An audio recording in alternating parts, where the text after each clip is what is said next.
Good afternoon, everyone. My name is Ann Meeker-O'Connell, and I head the Office of Clinical Policy, which sits within FDA's Office of the Chief Medical Officer.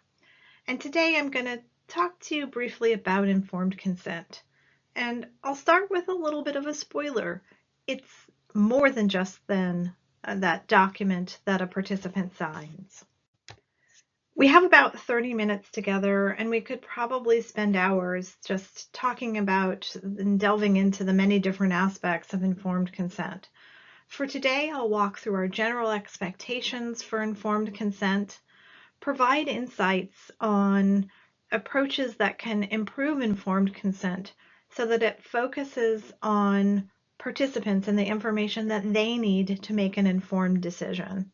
And this will include touching on what is in a draft guidance on key information in informed consent that we issued earlier this year. So let's get started. Informed consent isn't just a signature. It's not just a document. It's an ongoing dialogue. So obtaining informed consent involves disclosing relevant information to permit a potential participant to make an informed decision about whether or not that trial is the right option for them. And it's doing that in an environment or through a process that's conducive to sharing information and having discussion. Our regulations at 21 CFR Part 50 require investigators, with limited exceptions, to obtain informed consent from individuals before they can participate in clinical investigations of FDA-regulated medical products.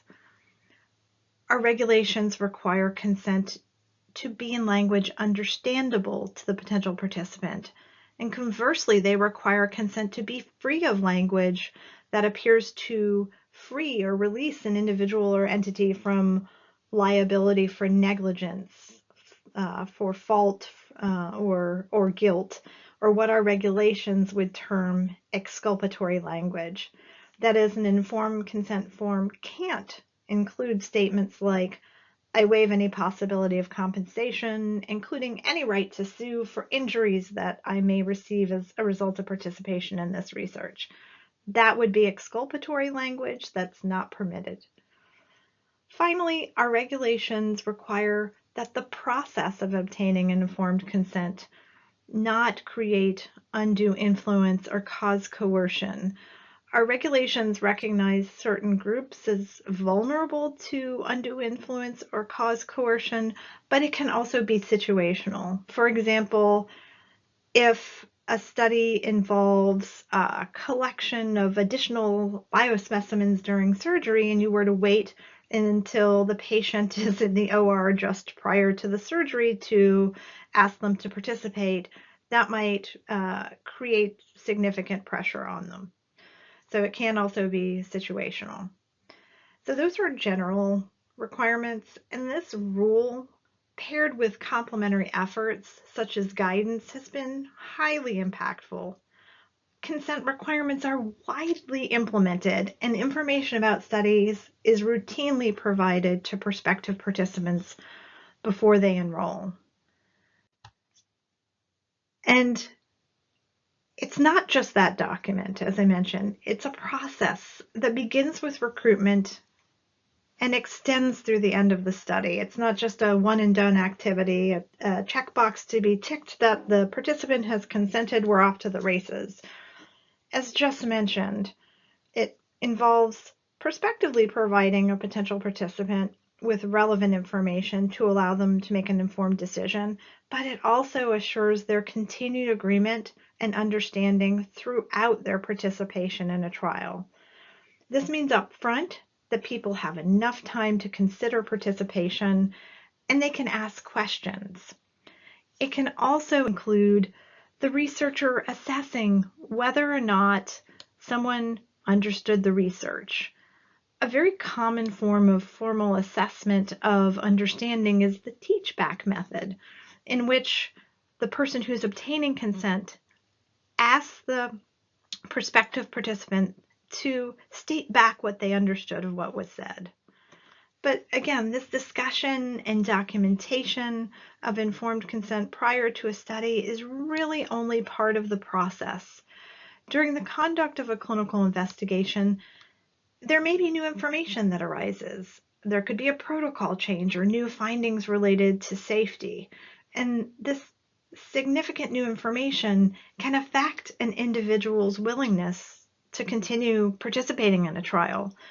So when this occurs, the Institutional Review Board, or IRB, needs to determine whether currently enrolled participants should be provided with the new information and given that opportunity to affirm their willingness to continue in the research. We often hear people in the research community referring to this process as reconsent, but I'll just note that our regulations don't actually use the term or define the term reconsent, although we have the concept of reaffirming willingness to continue in our regulations. Now that we've talked about general requirements, I wanted to touch on the 8 basic elements of informed consent. These 8 elements must be included in informed consent under FDA's regulations. So the idea is really to provide information to participants or to their legally authorized representative so that they can make an informed decision. We generally recommend when discussing the required elements of informed consent with prospective participants, the discussions start with the care a patient would likely receive if not part of the research, if that's relevant. And then the potential participant should be provided with information about the research. And the reason is that this sequence allows people to understand how the research differs from the care they might otherwise receive. So as you look at the basic elements on the screen, you'll find that many of these are self-explanatory, such as a clear statement that participation is voluntary, or an explanation of whom to contact for answers to pertinent questions about the research participants' rights, and who to contact in the event of a research-related injury to the participant. I wanted to highlight 2 areas in these elements where we either have seen complexity arise unnecessarily or we got frequent questions. And the first is, for the first element, it requires an explanation of the purpose of the research. And when providing that explanation, it's very tempting to go to the protocol and pluck out the language providing the scientific justification for study and insert it in the consent form. However, not the best idea. That language is often technical and complex, while the informed consent form needs to use words that are familiar to the non-medical reader, that are understandable to the participant. So that's one element. The other is actually the second element on reasonably foreseeable risks or discomforts. These need to be described in the informed consent form, including the risks or discomforts of activities required by the protocol, with a particular focus on those that carry significant risk of morbidity or mortality. And you also need to include possible risks or discomforts due to changes in a subject's medical care. So, for example, by stopping someone's current treatment and randomizing them to either an investigational drug or placebo. However, it's not necessary to describe every potential risk, especially if doing so could make the form overwhelming for participants to read. Information on risks that are more likely to occur and those that are serious should be described, because that allows prospective participants to understand the nature of the risk. Continuing with this discussion on risk, when appropriate, a statement needs to be included that a particular treatment or procedure may involve currently unforeseeable risks. This brings us to the additional elements of informed consent. These are elements that need to be included when appropriate, depending on the clinical trial. So in addition to what I just mentioned, these include the circumstances of study termination, any costs to the participant, the consequences of withdrawal, a statement that significant new findings relating to someone's willingness to continue in a study will be communicated, and lastly, the approximate number of people who will be involved in the trial. Finally, for certain trials, there is a mandatory verbatim statement that needs to be included in informed consent documents, and this is for applicable clinical trials, the subset of trials that are required to be registered into the clinicaltrials.gov databank. So what I just walked through is what's in our current effective regulations. You're probably aware that FDA published a proposed rule in September of 2022 that would, if it's finalized as proposed, would revise the content, the organization, and the presentation of information included in an informed consent. This includes proposed provisions related to key information that we believe should better facilitate important discussions between a prospective trial participant and their healthcare provider or with another trusted advisor about whether a particular clinical investigation is an appropriate option. In addition to these key information provisions, we're also proposing to add a new mandatory element of informed consent that would require a description of how information or biospecimens may be used for future research or distributed to another investigator for such future research. Finally, related to consent, we are proposing to add 3 of those additional elements of informed consent. The first is a statement about how private information or biospecimens collected during the research may be used for commercial profit, and whether the participant will or won't share in the commercial profit. Next is a statement on whether clinically relevant research results, including individual results, will be disclosed to participants, and if so, under what conditions. And finally, the third proposed additional element pertains to research involving biospecimens and would require that participants be told whether the research will or might include whole genome sequencing. So, what's in our current regulations? We just talked about what's been proposed, but if we focus only on what's in our current regulations, it represents the minimum information that needs to be provided as part of informed consent. I think it's worth noting that the consent form should also incorporate any additional information that may affect a participant's rights and welfare or willingness to participate in the research. I think another thing we lose sight of is that there's flexibility in the design of consent forms. When we talk about innovative approaches in clinical trials, I rarely hear informed consent being part of that conversation. And I think that's actually pretty unfortunate. So Christine Lee, who's the Deputy Director of our Office of Minority Health and Health Equity, has described how we often just focus on what's right in front of us. So for example, in this photo, we focus on the hands, we focus on the arms, and the elements of informed consent written on them. And we lose sight of the creative power of the in-between, the opportunity to present this information differently. As a result, we've ended up with consent documents that are too often long, complex, and legalistic, that seem more focused on the needs of sponsors or institutions than on the information needs of participants.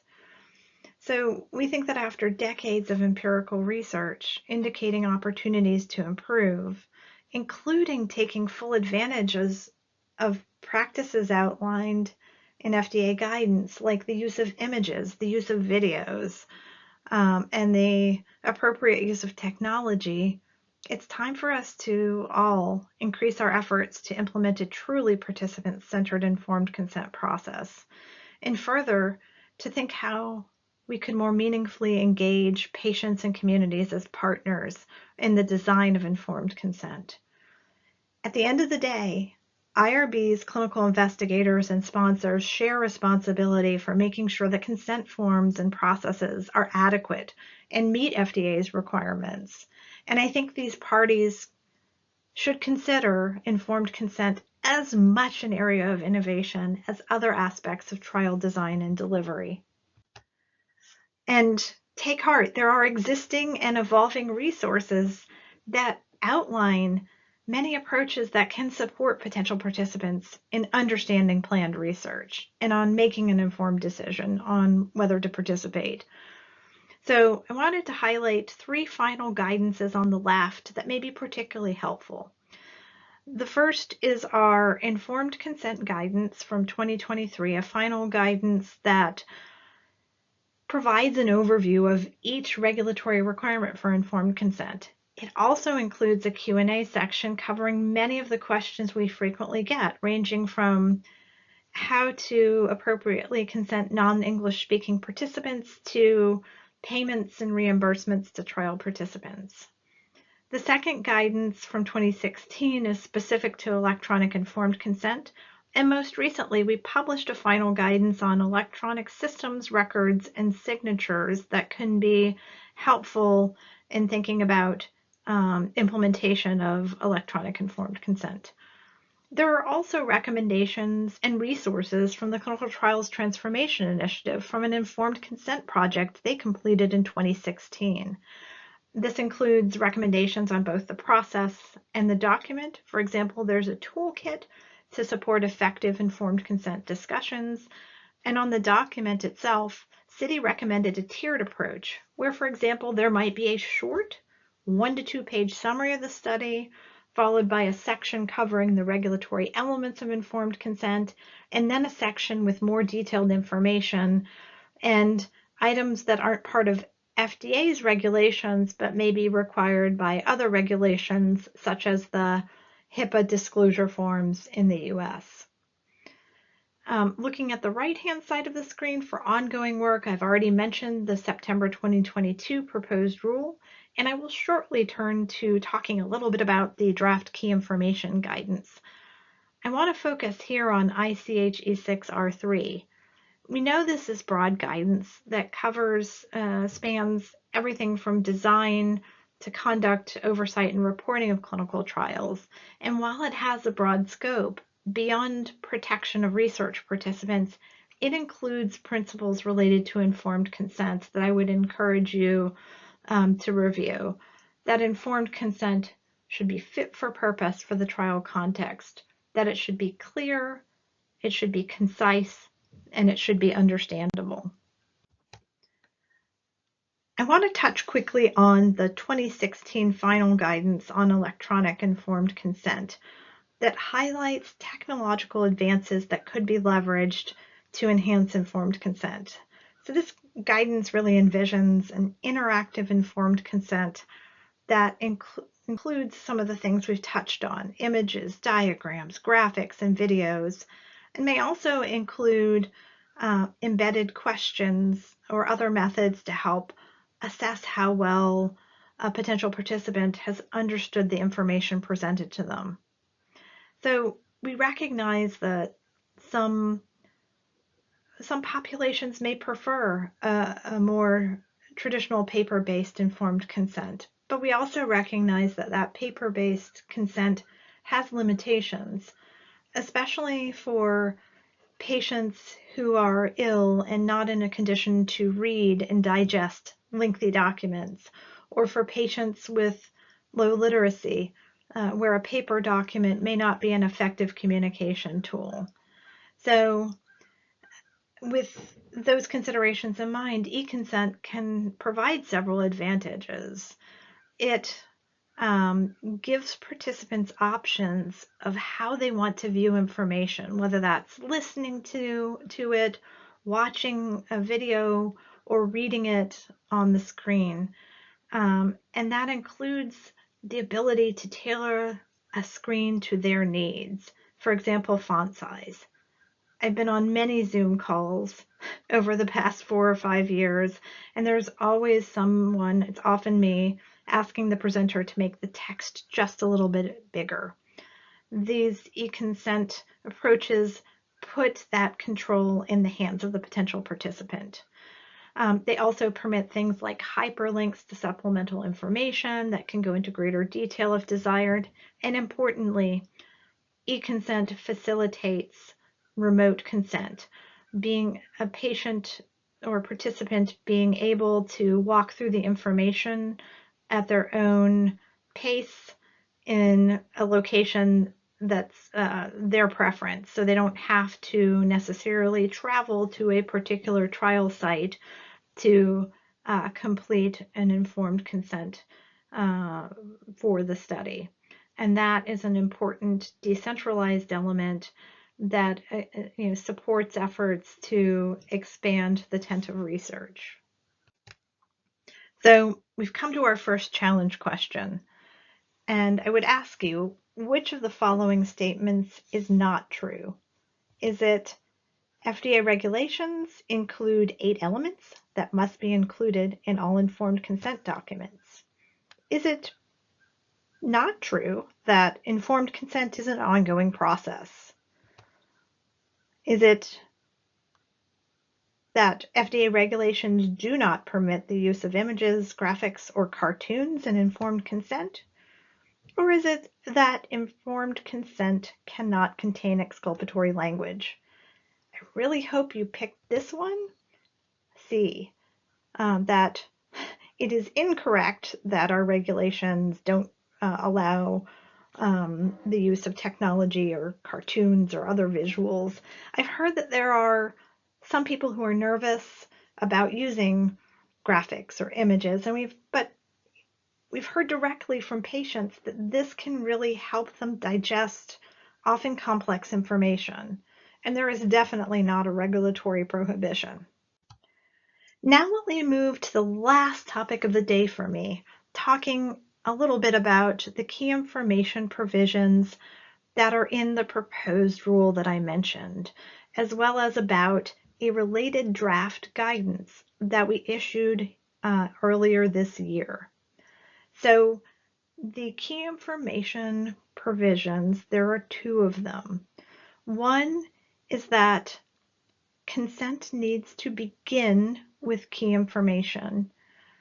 And second, that the whole consent be organized and presented in a way that facilitates understanding.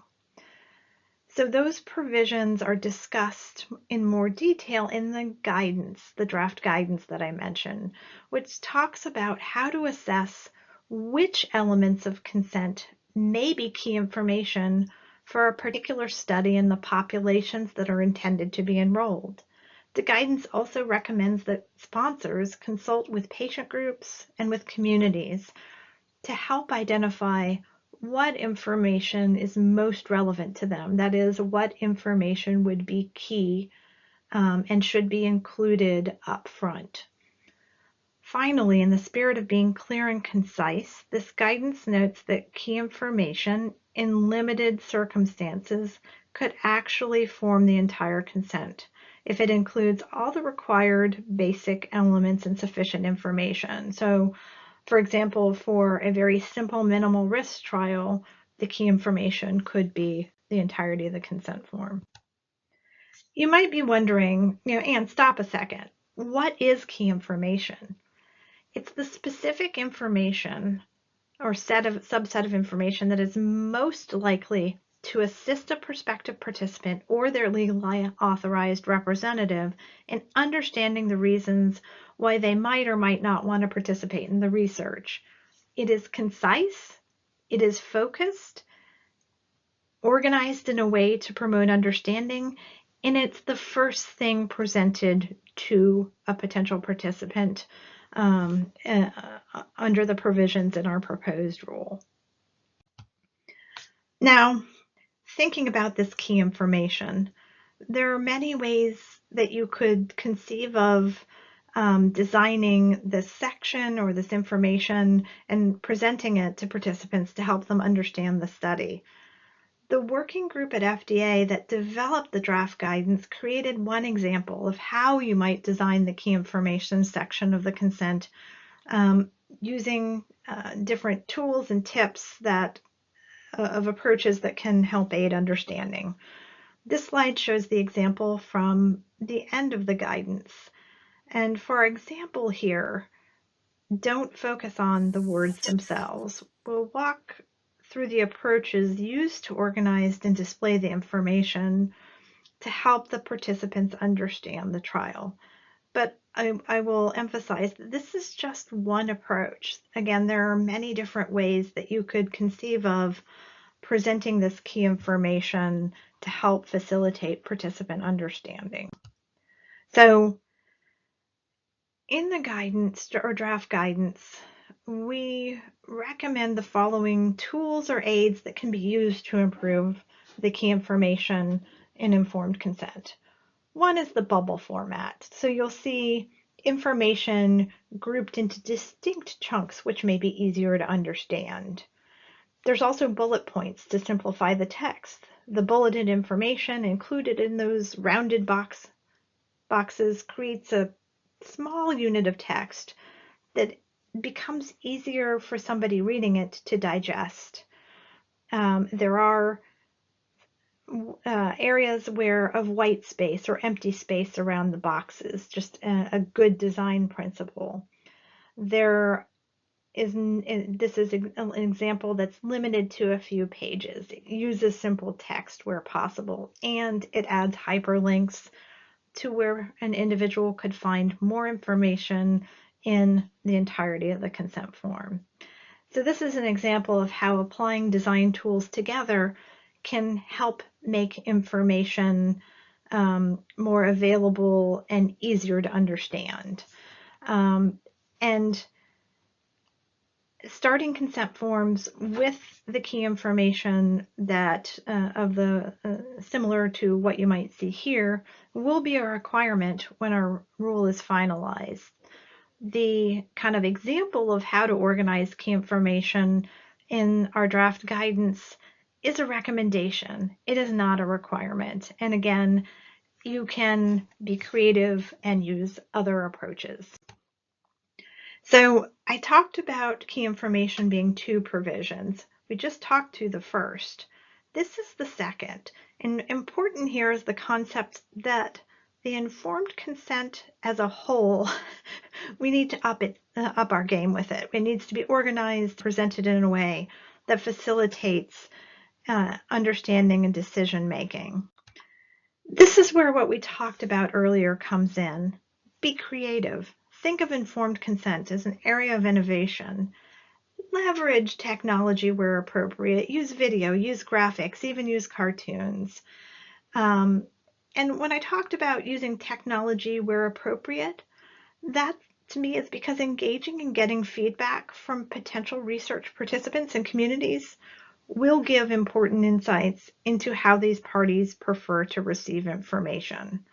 But all of these approaches can be helpful in improving the understanding of participants when they are presented with the complex information in consent.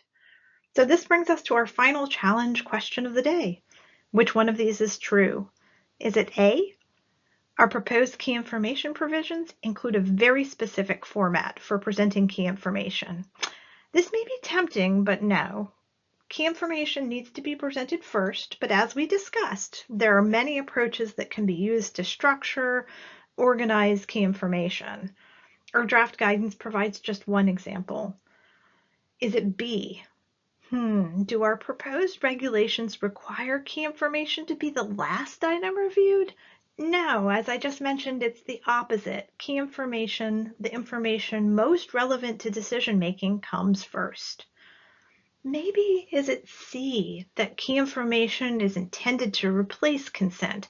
Now this could be tricky. While there may be limited cases in which key information for a simple trial contains all the required elements and sufficient information that it could be the entire consent form, key information generally isn't intended to replace informed consent. nor does it replace the dialogue that occurs as part of the consent process. What it's intended to do, which you know if you selected D, is to facilitate understanding about why an individual might or might not want to participate in a trial. So that brings me to the end with a few take-homes. Be concise, be clear, and use plain language in your consent forms. Really engage those who may be potential participants in the trial and the communities they come from. They will give you keen insights into informed consent content and the process. Leverage innovations where you can, and whether it's with the content or approaches to delivering informed consent. And remember, our regulations don't prohibit creativity.